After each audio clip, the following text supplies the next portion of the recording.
Sawa na ba kayo sa paulit-ulit na spaghetti at carbonara tuwing may okasyon?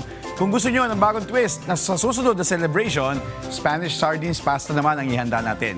Tutuin na natin yan dito sa Sarap Pinoy. Ang Pilipinas ay isang arkipelago. Dahil dito, hindi maikakailang mayaman ang ating bansa sa likas na yamang dagat.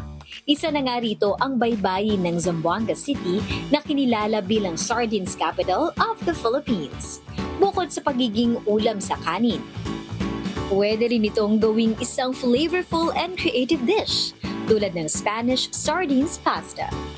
Kaya para ituro sa atin kung paano ito gawin, samahan natin si Chef Eric Constantino dito sa Sarap Pinoy.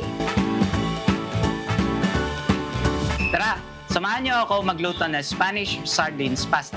Let's go! Una munang inihanda ni Chef Eric ang pasta.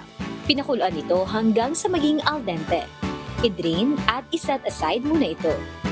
Sunod namang inihanda ni Chef Eric ang sardines paste na iluluto sa isang pan na naka-low heat. Lagay na po natin ang ating butter. Sabay na rin po natin ang ating olive oil. After po ang ating bawang. After po nun ang ating sardines po. Isama na rin po natin ang ating punang itlog po. So igigisa lang po natin siya.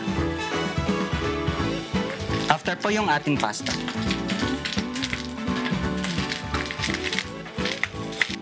Kapag nagisa ng maayos at lumabas na ang mabangong aroma, handa na ito para sa plating.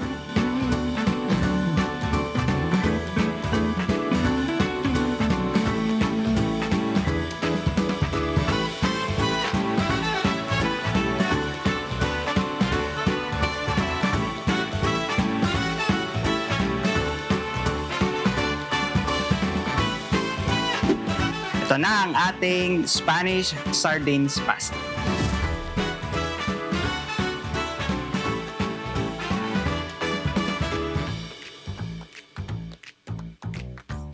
Kung gusto mong i-level up ang simpleng sardinas, recreate this iconic dish. Hindi na kailangan pang gumastos para ma-enjoy itong restaurant-style meal.